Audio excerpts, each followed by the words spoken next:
নমস্কার। আজকে আমি কথা বলবো আমার অত্যন্ত পছন্দের একটি বই নিয়ে, স্যাপিয়েন্স, যেটি আর কি প্রকাশের পরপরই বলা যায় আর কি সারা পৃথিবীতে আলোড়ন সৃষ্টি করেছিল। তো বইটি আমি আমার ১০০ দিন বুক রিডিং চ্যালেঞ্জের মধ্যেই আর কি ধারাবাহিকভাবে পড়েছি এবং তার আগেও একবার আমি পড়েছিলাম। আজকে আমি বইয়ের গল্প বলবো না, তার কারণ হচ্ছে সেটি আমি ধারাবাহিকভাবে বলেছি। আমি আজকে বলবো যে এই বইটি কেন এত জনপ্রিয় আর সবাই কেন এই বইটির কথা বলে, মানে পড়ার কথা বলে যে প্রত্যেকের অন্তত একবার পড়া উচিত, আর আমার কেন অন্যতম পছন্দের একটি বই, সেগুলো নিয়ে আর কি একটু বলবো। তো প্রথমে বলি যে লেখক ইউভাল নোয়াহ হারারি, তিনি একজন ইসরায়েলি ইতিহাসবিদ এবং জেরুজালেমের হিব্রু বিশ্ববিদ্যালয়ের অধ্যাপক। এই বইটি মানে প্রথম আর কি প্রকাশিত হয় 2011 সালে হিব্রু ভাষায়, তারপরে 2014 সালে ইংরেজিতে আর কি প্রথম প্রকাশিত হয় এবং তার পরই আর কি সারা বিশ্বজুড়ে বিভিন্ন ভাষাতে এই বইটি অনুবাদিত হয়। প্রথমে বলবো যে এই বই আসলে ইতিহাস শেখায় না, মানুষকে চিনতে শেখায়। আমরা সাধারণত ইতিহাস বলতে যেটা বুঝি যে যুদ্ধ, রাজা রানী, সাম্রাজ্য, তারপরে সাল তারিখ, এগুলোই তো আমরা বুঝি, কিন্তু স্যাপিয়েন্স সম্পূর্ণ ভিন্নভাবে আর কি আমাদের নিয়ে যায় অন্য একটা দুনিয়াতে। এই বইটি আর কি বারবার একটি প্রশ্ন করে যে মানুষ আসলে কে, আমরা কোথা থেকে এলাম, কেন পৃথিবীর অন্য কোনো প্রাণী নয়, মানুষই পৃথিবীকে শাসন করছে। তো এই প্রশ্নগুলোর উত্তর খুঁজতে গিয়ে লেখক শুধু ইতিহাস বলেননি, মানুষের পুরো যাত্রাকেই বিশ্লেষণ করেছেন এবং এটি এত অসাধারণভাবে আর কি করেছেন যেটি আর কি না পড়লে বোঝা সম্ভব নয়। আরেকটি যে ব্যাপার, যে এই বই আমাদেরকে নতুন করে ভাবতে শেখাবে।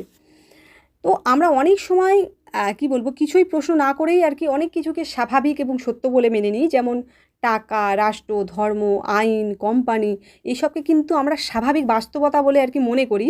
কিন্তু লেখক দেখিয়েছেন যে এগুলোর শক্তি কিন্তু এসেছে মানুষের সম্মিলিত বিশ্বাস থেকে। প্রথমে বিষয়টি একটু মানে অদ্ভুত আর কি মনে হবে, কিন্তু ধীরে ধীরে মানে বুঝতে পারবো আর কি যে সভ্যতা আসলে বিশ্বাসের ওপরেই দাঁড়িয়ে আছে। এবং এইটা আমরা মানে কি বলবো, এই বই না পড়লে আর কি বুঝতে পারতাম না এই জিনিসটা কীরকমভাবে আর কি এলো ব্যাপারটা। যাই হোক, আরেকটি যে ব্যাপার, যে বইটি প্রচলিত ধারণাকে চ্যালেঞ্জ করে। এই যে ব্যাপারটা, যে আমাদের যে চিন্তার আরামদায়ক যে জায়গা, সেই জায়গা থেকে কিন্তু আমাদেরকে বইটি বের করে আনে।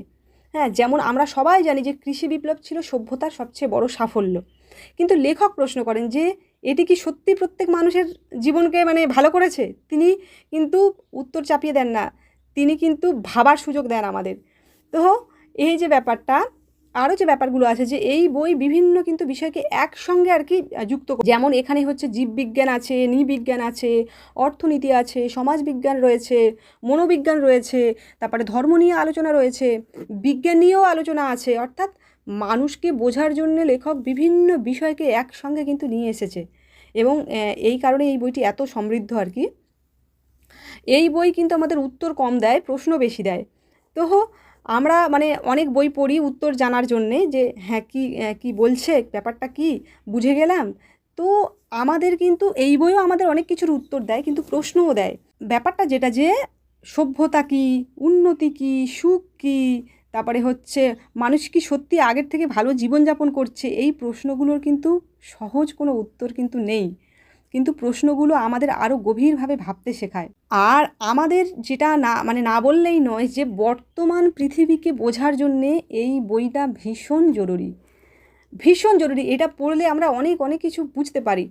তো আজকের যে অর্থনীতি, আজকের যে রাজনীতি, আজকের ধর্মীয় কাঠামো, তারপরে আজকের প্রযুক্তি, এই সব কিছুর পেছনে কিন্তু হাজার হাজার বছরের কিন্তু মানে ইতিহাস আর কি কাজ করেছে। তাই বর্তমানকে বুঝতে চাইলে আমাদের কিন্তু অতীতকে জানতেই হবে, আর এই বই হচ্ছে সেই পথটি দেখায়। ভবিষ্যৎ নিয়েও কিন্তু শেষের দিকে বেশ আমাদের চিন্তায় আর কি ফেলে দেয় বইটি। লেখক শুধু কিন্তু আমাদের অতীত নিয়ে কথা বলেননি, তিনি কিন্তু ভবিষ্যৎ নিয়েও প্রশ্ন করেছেন। যদি মানুষ প্রযুক্তির সাহায্যে নিজেকে পরিবর্তন করতে শুরু করে, যদি কৃত্রিম বুদ্ধিমত্তা, তারপরে যে এই জিনিসগুলো, যে বায়োটেকনোলজি, এগুলো তো অনেক মানে মানুষ অনেক কাজ করে ফেলেছে এই ব্যাপারগুলোর ওপরে। তো যদি জিন পরিবর্তনের মাধ্যমে মানে নতুন ধরনের মানুষ আর কি তৈরি হয়, তাহলে ভবিষ্যতের পৃথিবী কেমন হবে। তো আজকের পৃথিবীতে দাঁড়িয়ে এই প্রশ্নগুলো আরও বেশি আর কি বাস্তব মনে হয়। এবার বলি যে কেন পড়বেন। আমার অনেক তো কারণ আছে কেন পড়বেন। তো আমি বলি যে প্রথমত এই বই আপনাকে মানে আমাদের নতুন আর কি তথ্য দেয় অনেক বিষয় আর কি, আমাদের চিন্তার পরিধিকে বাড়িয়ে দেয়। আর এই বই কি বলবো, নিজের বিশ্বাসকেও আর কি প্রশ্ন করতে শেখায়।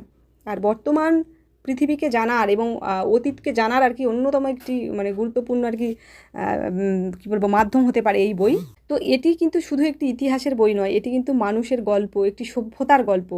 এটি আমাদের বিশ্বাস, আমাদের সাফল্য, আমাদের ভুল এবং আমাদের কিন্তু ভবিষ্যতের গল্প। যে জিনিসটা আর কি, যে জ্ঞান মানে শুধু যে বেশি তথ্য জানা তা কিন্তু নয়, জ্ঞান মানে হচ্ছে পৃথিবীকে নতুন চোখে মানে দেখতে শেখা আর কি। আর এই কাজটি কিন্তু এই বইটি অসাধারণভাবে করতে পেরেছে। আর সম্পূর্ণ বইটি যদি জানতে চান তাহলে আমার 100 দিন বুক রিডিং চ্যালেঞ্জের মধ্যেই এটি ধারাবাহিকভাবে দেওয়া রয়েছে, সেখান থেকে দেখে নিতে পারেন।